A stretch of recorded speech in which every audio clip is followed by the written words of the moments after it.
Hey guys, today's story is a little different. Picture a Manhattan skyline glowing gold at dusk, the air still against the glass walls of a penthouse. I earned one hard deal at a time, and the quiet chill that crept in the moment my brother stepped back into our lives. I thought blood was thicker than ambition, that family meant loyalty. But I was wrong. One dinner, one request, and everything I built became a bargaining chip for someone else's redemption arc. My name is Marcus Hale. I'm 35, a real estate developer who turned grit and insomnia into a life my younger self couldn't dream of. And if you think karma's slow, wait until you hear this. So, before you get pulled in, take a second to like this video and subscribe, but only if you actually believe that betrayal always comes back around. Drop a comment, where are you watching from, and have you ever had someone you trusted stab you in the back? Now sit back, let the room go quiet, and let me tell you how it really went down. The skyline always looked different from up here. Not just beautiful earned. It was a November evening, the city humming in that familiar low, distant roar, and I was exactly where I thought I belonged, top floor, floor-to-ceiling windows, espresso leather furniture, and a marble kitchen that still smelled faintly of fresh basil from the risotto I made myself. That penthouse wasn't an address, it was proof that I had made it. That every compromise, every broken relationship, every weekend I spent working instead of breathing was worth it. Then came Daniel. He didn't call ahead. He didn't text. He just showed up at Sunday dinner, like he hadn't been absent for 3 years. My mother screamed pure joy. My father grinned, pride swelling in his chest like Daniel had just returned from war. And me? I sat at the table like a prop no longer in use. Daniel had always been golden. Not talented, just shiny. He had a way of charming people so fast they didn't notice he never delivered. 4 years younger, high school dropout, trust fund parasite turned world traveler. He'd spent the last few years drifting through Europe, sometimes South America, supposedly working on creative projects.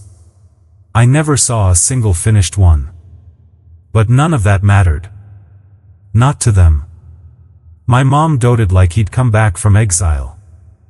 "You look so thin, honey," she said, touching his face like it was made of glass. My dad opened a bottle of wine I had brought and poured the first glass for Daniel. And in that moment, I realized the hierarchy hadn't changed. I was still the support beam, and he was the chandelier. That dinner was the beginning. I remember sitting there, listening to him talk about wanting to build something real in New York. "I think I'm ready to take on some serious responsibility," he said, looking at me like I was supposed to nod and clap. I didn't. I raised my glass, sipped, and said nothing. But in my chest, something shifted, tightened. Later that week, he came by the penthouse. I hadn't invited him. He said he was in the area. He walked through the place slowly, like he was studying it, already fitting his life into its corners. He complimented the view, joked about how cozy it felt, and paused by the wall of awards and project plaques I'd collected. "You really went all in," he said, not quite admiration, not quite envy. Just observation. Then came the call. 2 days later. My mom. Her voice was warm. Too warm. "We were thinking," she said, "Daniel could use a soft landing. Just while he gets settled." I knew what was coming, but I let her finish. "He needs stability, Marcus. Maybe your place. You have the space. It's temporary." She said it like she was asking me to loan someone an umbrella. My silence stretched long enough for her to add, "It's family. You understand." I laughed. Quiet, short, bitter. "You're asking me to give him my penthouse," I said. There was a pause, like she didn't think I'd say it out loud. "Not give. Just share." For a time. I didn't argue. I didn't yell. I just let the air sit still on the line. I told her I'd think about it. Then I hung up and stared out at the skyline again, but it felt different now, less like a trophy and more like a target. That night I walked through my apartment, every surface suddenly fragile. The rug I'd picked in Florence, the Japanese sculpture I'd saved 6 months for, even the espresso machine, all felt like they were already being inventoried by someone else. Like I'd been written out of my own story, and no one even bothered to warn me. The next morning, I found Daniel's scarf on my entry bench. I hadn't seen him since the visit. He must have left it intentionally, marking territory. A gesture that said, "I've already been here. This place knows me now." And just like that, the line was drawn. They weren't asking me to share. They were setting the stage to take. They asked. I laughed. It was supposed to be just another Sunday dinner. Same roast, same wine, same strained conversation between courses. But this time, the air tasted off too sweet, too rehearsed. My parents were too cheerful. Daniel, too quiet. And I knew. I knew the moment my mother placed her hand on mine and said, "We need to talk." I don't remember what dish was on the table. Just the way my father's fork rested perfectly across his plate, like a gavel waiting to drop. The kind of silence that precedes a storm you felt building for weeks. Then she said it. "We want you to give the penthouse to Daniel. Not lend. Not share. Give." My laugh came out sharp. It wasn't dramatic. It was honest. The kind of laugh that bubbles up when someone's joke hits just on the edge of cruelty except they're not joking. "You're serious?" I asked. My father's lips pressed into a line. "It's not about ownership, Marcus. It's about fairness." "Fairness?" I said, my voice steady. "You want fairness?" "He's starting over," my mom offered, as though that explained everything. "He needs a foundation." "You mean my foundation?" Daniel sat there, eyes low, spinning his wine glass by the stem. He didn't speak. He didn't have to. His silence was complicity. And I realized the knit wasn't just their idea. He knew. He'd agreed. Maybe even asked. The table didn't erupt. No one raised their voice. That would have been too honest. Instead, it was all wrapped in the ribbon of family, like that word still meant the same to them as it did to me. "You already have so much," my dad said. "It wouldn't kill you to help your brother." I leaned back, letting the weight of the betrayal settle in my chest like wet cement. "You think I don't help?" I said. "I've paid your mortgage more times than I can count. I helped Lila with college. I got Daniel out of debt twice. And now you're telling me that's not enough?" "It's different now," my mother said. "He's serious this time. He's grown up." "He's grown up?" I repeated. "He's 30. No job. No savings. No plan. He's your brother." The words hit like a slap. Not because of what they meant but because of what they used to mean. I pushed my chair back, slow and deliberate. "No," I said. Just one word. Not dramatic. Not angry. Just final. My father blinked. My mother paled. "Daniel?" He finally looked up. There was no gratitude in his face. No remorse. Just expectation curdling into confusion. I stood, buttoned my coat, and walked out. They didn't follow me. That was the second betrayal. The first was asking. The second was letting me go. Back at my place, I stared at the walls like they might close in on me. The apartment felt hollow, even with all its shine. I sat on the edge of my bed and thought about every step it took to get here, sleeping in my car during grad school, working 2 jobs while flipping low-end units in Queens just to scrape together a down payment. I remembered the 2 a.m. calls from angry tenants, the nights I worked through food poisoning, the birthdays missed. And now they wanted to hand it over to the man who had never built a single thing except excuses. Over the next few days, things went quiet. Too quiet. No apology. No follow-up. Then, one by one, I started noticing shifts. My mother stopped responding to texts. My father canceled our lunch. Daniel, of course, ghosted me entirely. I reached out to Lil Amy's sister. She was never close to Daniel, always walked a strange line between loyalty and self-preservation. You know this is insane, right? I said. She paused. Mom said you were being selfish. That word again. Selfish. It echoed in my head like a fire alarm in an empty building. And something in me snapped. This wasn't about space. Or Daniel. Or fairness. It was about control. They'd tolerated my independence for as long as it suited them. But now, with Daniel back, they had a chance to restore the old order, the golden boy on the throne, the loyal son silenced in the corner. But I wasn't the same man anymore. The next day, I had my lawyer review my title deed. Just in case. I didn't think they could actually take it, legally speaking. But family has its own laws. It doesn't need courts or contracts. It just needs enough people to agree that you're the villain. And I could feel it already, the slow shift in the narrative. The phone calls I wasn't getting. The dinners I wasn't invited to. The ghosting.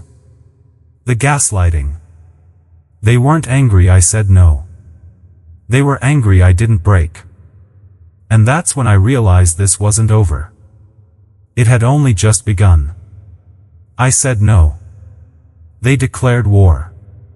The beauty of family is how easily it smiles while sharpening the knife. After that dinner, nothing exploded. No screaming matches. No ultimatums. But something colder started, something slower, quieter, and infinitely more dangerous. It began with distance. Texts left unread. Calls unanswered. The small things first. I'd send a group message about meeting up, no reply. My mother, who used to send passive-aggressive reminders about Sunday dinner, suddenly stopped inviting me. I even noticed Lila had unfollowed me on social media. Subtle. Strategic. At first, I thought maybe they were just nursing bruised pride. That after a few weeks, things would settle, and we'd find a way back to normal. But normal, I learned, was a fantasy I had built alone. My family wasn't waiting to forgive. They were regrouping. I found out the hard way. I walked into a client meeting one Tuesday, a mid-tier investor I'd been cultivating for months. The room was cold. The smiles, strained. Something was off. He cut the meeting short. Didn't say why. I followed up with a friendly email, then another. Silence. 3 days later, my assistant forwarded me a blog post. Anonymous sources. Subtle jabs. Whispers about aggressive business practices and inherited wealth. I don't have inherited wealth. But Daniel does. Or did through them. The irony was thick enough to choke on. And right there, buried halfway through the piece, was a quote, "Some people mistake ambition for cruelty. Especially when they're used to taking, not giving." The writer didn't name me. But they didn't have to.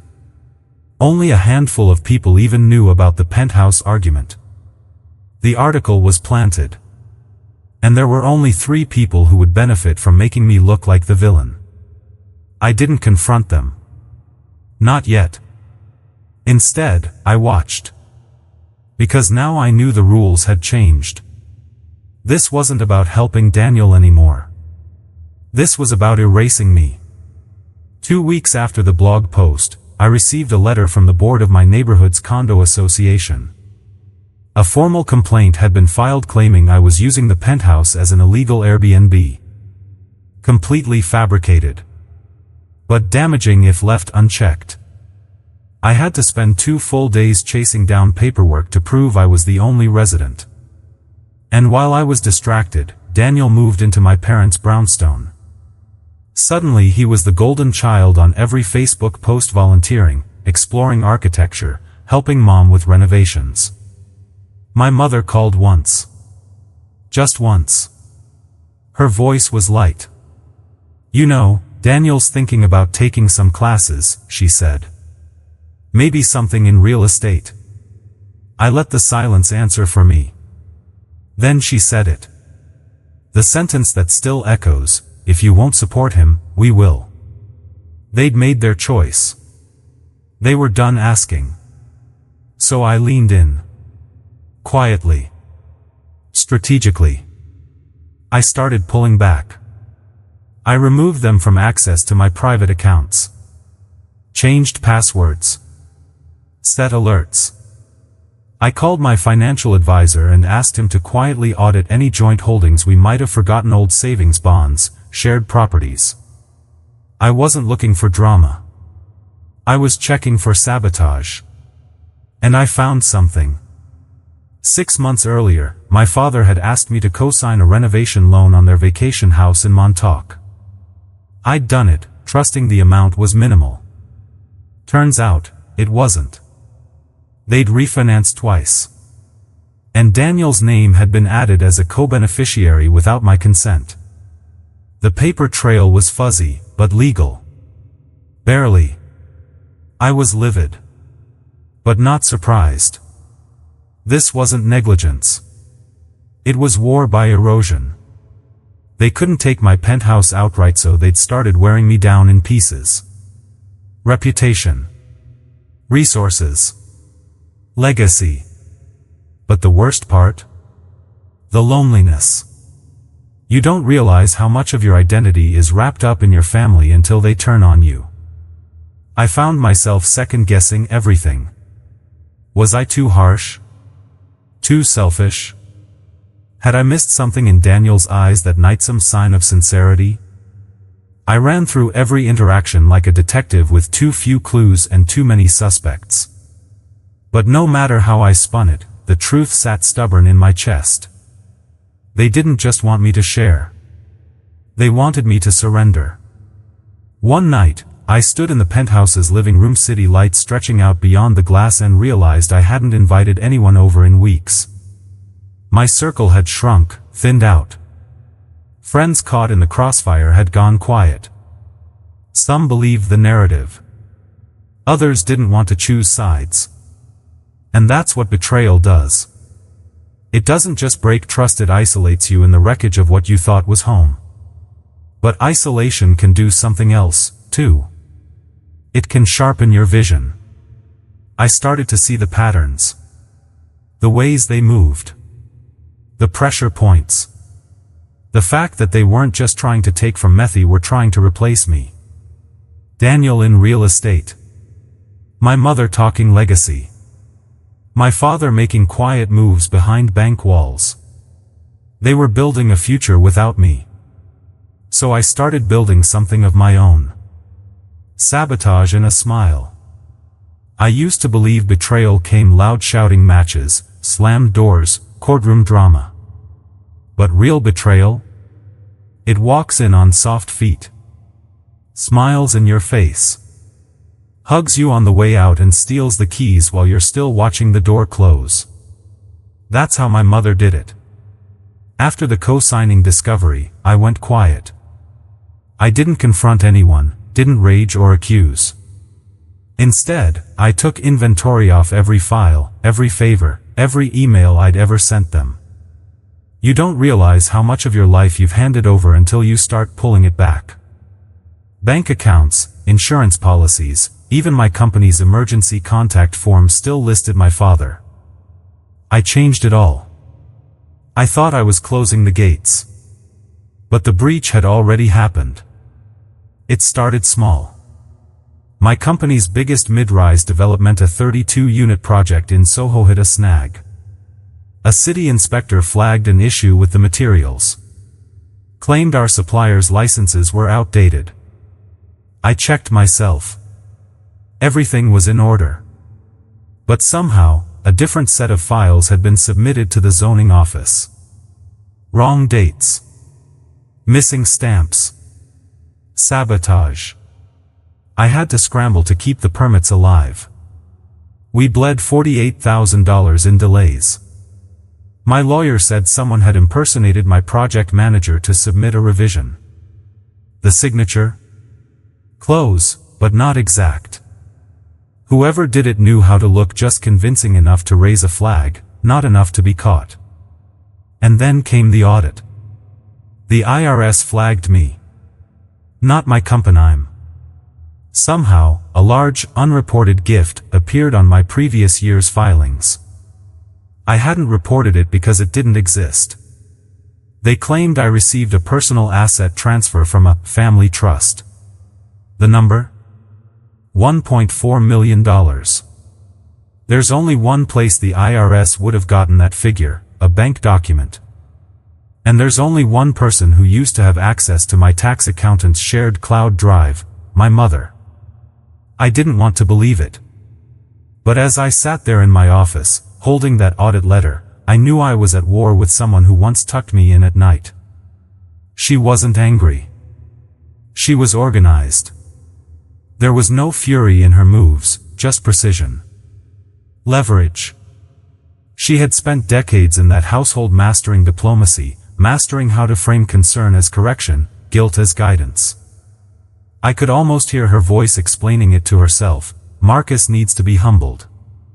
He needs to remember where he came from. But I remembered where I came from. That's what hurt most. I remembered the nights I stayed up late helping her with expense spreadsheets when Dad's business hit a slump. I remembered quietly paying off Daniel's overdue tuition without telling them. I remembered Christmas of 2017 when I bought them a second car just so they wouldn't fight over the first. I remembered it all. And apparently, she remembered none of it.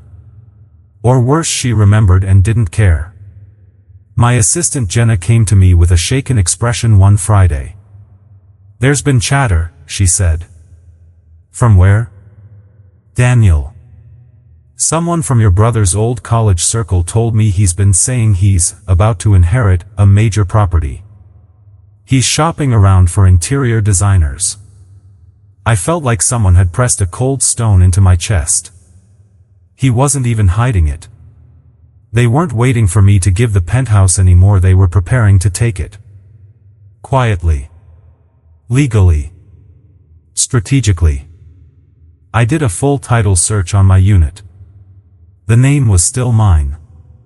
But buried deep in the city's record of family-held assets, someone had filed an intent to transfer. Not enforceable, not binding. But public. And damaging. It gave the illusion that I was already moving out. That I had agreed. Which made clients uneasy. Banks, skeptical. Developers, hesitant. They weren't stealing from me. They were erasing me. I took the weekend alone. No calls. No emails. Just silence. I needed to feel the weight of what had happened, not to wallow, but to understand. And on Sunday night, staring out over the East River, I made my decision. I would stop defending. I would start dismantling. You can't win a war by playing defense. Not when the battlefield is your own name. They thought they knew me. Thought I was the dutiful son, the quiet achiever. That I would never strike back because I'd be too scared of what it would cost. But I'd already lost them. What more could they take? I picked up my phone and made one call to a woman named Rachel Lynn, a boutique forensic accountant I had once worked with on a corporate fraud case. Sharp. Discreet. Surgical. I need to trace some family financials, I said. There was a pause. Then, how deep do you want to go? I looked around at the apartment that had become my war room. All the way. I let them win almost. You have to understand something about revenge. It doesn't work when you're bleeding. You can't swing clean with shaky hands. So I gave them what they thought they wanted. I stopped resisting. I let the silence grow thick around us like moss. I let Daniel strut. Let my mother speak for me. Let my father act like his hands were clean. I let them believe I had surrendered. That month, I withdrew from everything non-essential. Skipped 2 conferences. Closed 3 deals behind the scenes without announcing them publicly. I moved quietly, but deliberately. Like fog rolling under a door. Meanwhile, they were loud. Daniel posted photos from design consultations, swatches, and sample boards with geotags disturbingly close to my building. My mother attended charity galas and introduced him as our next family entrepreneur. My father, who had barely spoken to me in weeks, sent a polite text about meeting soon to revisit the Penthouse conversation. They thought the castle was theirs. And I handed them the key. I signed a temporary lease agreement in paper only transferring access, not ownership, to Daniel for 6 months. I drafted it myself, wrapped in legal conditions they didn't bother to read. Daniel took the papers with that smug half-grin of his and signed without a blink. He moved in that weekend. I wasn't there. I had cleared out, left the essentials packed, and took up temporary residence in a small but stunning loft in Tribeca. Not because I had Tobkas, I needed space to strike. I needed distance to breathe. And Rachelmy forensic accountant had just sent her first report. It was worse than I imagined. Over the past 14 months, Daniel had been funneling money from a consulting firm my parents helped set up, money sourced directly from old investments I'd made under the family's name a decade ago. Stocks. Bonds. Property. Back when I thought we were united. They'd liquidated a portion of my original contributions, rewriting history to make it seem like Daniel had brought capital into the fold. And they used it to secure a down payment on a commercial property in his name. In short, they built him a stepping stone out of my bones. But they made one mistake. They filed everything under a family trust that I technically still held a legal portion of 5%, unclaimed, buried in paperwork they assumed I'd never revisit. That was my thread. I pulled it gently. First, I contacted 2 of my clients' quiet investors I'd worked with for years and invited them to a private dinner. I didn't trash Daniel or my parents. I simply laid out facts. Showed them how closely Daniel's name was now linked to a pending IRS audit. Demonstrated the financial fog that had begun forming around our family name. In real estate, reputation isn't part of the deal, it is the deal. One of the investors, Mr. Bellamy, folded his napkin and looked me square in the eye. Are you preparing to distance yourself officially? I already have, I said. Within a week, word spread. Daniel's name started making brokers flinch. My mother's charity board paused a major donation campaign with her signature on it. I didn't have to burn anything. I just let their smoke reach the wrong rooms. Then came the message I'd been waiting for. A short email from Daniel: "We need to talk." I met him at the Penthouse. He was already pacing when I walked in. The place looked wrong. Too many colors, too much velvet. It smelled like sandalwood and something burnt in the oven. "You sabotaged me," he snapped before I could say a word. "No," I said calmly. "You did that yourself. I just made sure it wasn't a secret." He tried to talk fast, tried to throw Mom and Dad in as shields. They did it for the family. For our name. Our name? I repeated. You mean the one I spent 10 years building while you were backpacking through trust funds? His face flushed. You left the door open, Daniel, I said. I just walked in. I handed him an envelope. Inside were documents terminating the lease early. Legally airtight, signed and notarized by the very attorney who had once handled our parents' wills.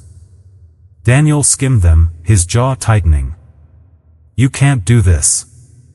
I already did. He looked up at me then, not angry, not defeated. Just small. You were never supposed to fight back, he whispered. And there it was. The truth behind all of it. They never expected resistance. They expected guilt, obedience. Silence. I was supposed to be grateful for being picked apart. Proud to be the scaffolding for someone else's castle. But I don't build castles for thieves. That night, I took the elevator back up to the penthouse alone. Daniel had left behind a leather bag and a jacket still tagged. I didn't touch them. I just stood by the window, the city pulsing beneath me, and realized I wasn't angry anymore. I was ready. Ready to finish it. By the time my family realized what I had done, the damage was already complete. And I say damage the way they said it to me, like it was a crack in the ceiling, something cosmetic. But they hadn't just cracked the foundation. They built the whole house on rot. All I did was shine a light on it. Daniel moved out of the penthouse 2 days after receiving the legal termination notice. He didn't fight it. He didn't dare. His tail wasn't just tucked, it had vanished. The move was quiet, no family send-off this time, just a service elevator and a van filled with the velvet furniture he'd squeezed into my space like he was playing rich. I was back in the penthouse by the following week. It felt sterile. Like someone had borrowed my skin and tried to wear it. But it was mine again. Slowly, I restored what mattered me: grandfather's watch on the shelf, the framed zoning map of my first flipped property, the scent of black coffee instead of synthetic cologne. But this wasn't about taking back space. This was about finishing the war. Rachel, my forensic accountant, delivered the final dossier. Tidy, damning. Inside, a full timeline of Daniel's shell companies, bank transfers from the family trust to accounts in his name, false consulting invoices, and even donations made under my parents' charitable arm that never arrived at the listed foundations. One check had been written to an animal rescue that didn't even exist. I can forward this to the DA, Rachel said. No, I told her.